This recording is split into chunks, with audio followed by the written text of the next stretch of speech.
మీ business గురించి మా ఛానల్లో ప్రమోట్ చేయించుకోవాలనుకుంటున్నారా? Contact us 8247743841. If you want to promote your shop business in a channel, you can call me to above number. Ashu Reddy ఈ అమ్మడి గురించి ప్రత్యేక పరిచయాలు అక్కర్లేదు.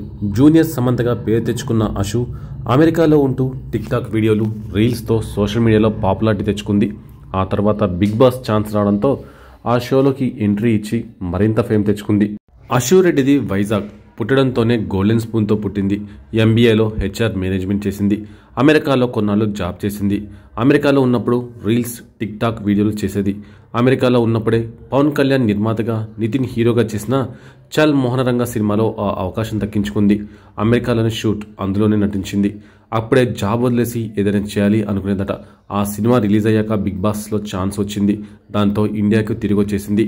చల్ మోహనరంగ సినిమాలో అమెరికాలో ఉండే పలు సీన్స్లో హీరోయిన్ ఫ్యామిలీ మెంబర్లా అశు రెడ్డి కనిపిస్తుంది. అశు రెడ్డి 2 సార్లు బిగ్ బాస్లో అడుగుపెట్టింది. కానీ ఒక్కసారి కూడా టైటిల్ గెలవలేకపోయింది. అయితేనే తన గ్లామర్తో మంచి క్రేజ్ను సంపాదించుకుంది. కొంతకాలంగా అడపదడప సినిమాలు, బుల్లితెర టీవీ షోల్లో తలుక్కున మెరుస్తోంది. చూడ్డానికి అచ్చం సమంతలాగా ఉండే ఆమెకు జూనియర్ శామ్ అనే బిరుదు కూడా వచ్చింది. అయితే అలా అందరూ గుర్తించడం, పేరు తెచ్చుకోవడం మొదట్లో చాలా ముచ్చటగా ఉండేదని, కానీ ఆ పేరు తనకు ఇష్టం లేదని ఓ ఇంటర్వ్యూలో చెప్పుకొచ్చింది. తనను అశు రెడ్డిగానే ప్రేక్షకులు గుర్తించాలని కోరుకుంటున్నట్లు తెలిపింది. ఇక అశు రెడ్డికి టాటూలంటే అస్సలు ఇష్టం లేదట. మొదటిసారి తనకు ఎంతో ఇష్టమైన hero, dream boy, power star Pawan Kalyan tattoo వేయించుకోవాలనిపించి టాటూ వేయించుకుందట. అదే ప్రైవేట్ పార్ట్స్కి సమీపంలో. దీన్ని చూసిన అనేక మంది, నీకు పిచ్చి, పవన్ కళ్యాణ్కు పెళ్ళైంది, అలా చేయవచ్చా అని కొందరు అడిగితే, నా దైవం పవన్, అతని కోసం ఏదైనా చేస్తాను అని చెప్పిందట. పవన్కు వీరాభిమాని అయిన అశు రెడ్డి అనుకోకుండా హరిహర వీరమల్లు షూటింగ్ సమయంలో పవన్ను కలిసే అవకాశం వచ్చిందట. అసలు తనను కలుస్తారా లేదా అన్న టెన్షన్తో ఎంతో ఆతృతగా ఎదురు చూసిందట. చివరికి పవన్తో మీట్ అయ్యానని, ఆ సమయం జీవితంలో మర్చిపోలేదని చెప్తోంది అశు రెడ్డి. హరిహర వీరమల్లు షూటింగ్ విరామంలో అశు రెడ్డిని చూసిన పవన్ తొలి చూపులోనే ఆ టాటూ వేయించుకుంది మీరేనా అని అడిగేశారట. దీంతో ఒక్కసారిగా గుండె ఆగినంత పైందని అశు రెడ్డి చెప్పారు. షూటింగ్ యాప్లో పవన్ కలిసి అశు రెడ్డికి అక్కడ మూవీ టీం టీ ఇచ్చారట. టీ తాగుతూ పవన్ టీ తాగుతున్న విధానాన్ని గమనిస్తూ అలా చూస్తూ ఉండిపోయిందట అశు. అసలు ఆయన ఏం మాట్లాడుతున్నారో కూడా వినలేదట. ఖుషీ సినిమాలో భూమిక నడుము చూడడం నాకు నచ్చలేదు అని అశు చెప్పడంలో టవల్ అడ్డు పెట్టుకుని పవన్ విరగపడి నవ్వారంట. ఆయన చేతిపై ఉన్న త్రిశూల్ టాటూ పట్టుకుని చేతిని కూడా చాలాసేపు పిసికేసిందట. చివరికి ఇంకా చాలు వెళ్దాం అనే వరకు చేయి వదలేదట. చివర్లో పవన్ ఆమెతో ఇలా అన్నాడట, మనకు ఇష్టమైన నచ్చిన వ్యక్తులతో కలిసే అవకాశం వచ్చినప్పుడు ఫోటోలు, వీడియోలు తీసుకోవడం కంటే వారితో గడిపే క్షణాలు, మూమెంట్స్ని ఎంజాయ్ చేయాలని అశు రెడ్డికి హితబోధ చేసి వెళ్ళిపోయారంట. ఏది ఏమైనా తన డ్రీమ్ బాయ్ని కలవడం, ఎవరి కోసం పచ్చబొట్టు వేయించుకుందో అతనే టాటూ ద్వారా గుర్తుపట్టడం మర్చిపోలేని అనుభూతులని అశు రెడ్డి చెప్పుకొచ్చింది. ఇక అశు రెడ్డికి బ్రెయిన్ ట్యూమర్ వచ్చిందని, హెయిర్ తీసేసి సర్జరీ కూడా చేశారని తన బాధ చెప్పుకొచ్చింది. 2024లో కామాఖ్య టెంపుల్కి వెళ్ళినప్పుడు బాగా తలనొప్పి వచ్చింది. అస్సలు తగ్గలేదు. ఇంటికి వచ్చేదాకా 5 రోజులు డోలో టాబ్లెట్తో మెయింటైన్ చేశాను. ఇంటికొచ్చి పడుకుండిపోయాను. ఇంట్లో కూడా లేపలేదు. 3 రోజులు అలాగే ఎక్కువగా పడుకుని ఉన్నాను. హెడ్ అంతా బరువుగా ఉంది. తల లేపలేకపోయాను. దాంతో డాక్టర్ దగ్గరికి వెళ్ళి టెస్టులు చేయిస్తే బ్రెయిన్లో టమాటా సైజ్ అంత ట్యూమర్ ఉందట. డాక్టర్స్ షాక్ అయ్యారు. ఎలాంటి లక్షణాలు లేకుండా ట్యూమర్ ఉండటం చూసి షాక్ అయిపోయారు. ఇక అపోలో హాస్పిటల్లో ఓవర్ నైట్ ఆపరేషన్కి రెడీ చేశారు. డబ్బులు కూడా ముందే అడగలేదు. ముందు సర్జరీ చేశారు. హాస్పిటల్లో 10 రోజులు ఉన్నాను. సగం పైగా హెయిర్ తీసేశారు. ఆ ట్యూమర్ తీసేటప్పుడు నరాలు ఏమైనా డిస్టర్బ్ అవుతాయి, ఆపరేషన్ తర్వాత ఏదైనా జరగవచ్చు అని నన్ను ముందే ప్రిపేర్ చేశారు. మెమరీ లాస్ కూడా అయ్యే ఛాన్స్ ఉందన్నారు. కానీ ఆపరేషన్ అయ్యాక అంతా బాగానే ఉంది. కాకపోతే గట్టిగా మాట్లాడలేను, పెయిన్ వచ్చేస్తుంది. 6 నెలలు రెస్ట్ తీసుకోవాలి అన్నారు. కానీ 6 నెలలు ఏం చేయాలి ఖాళీగా కూర్చొని?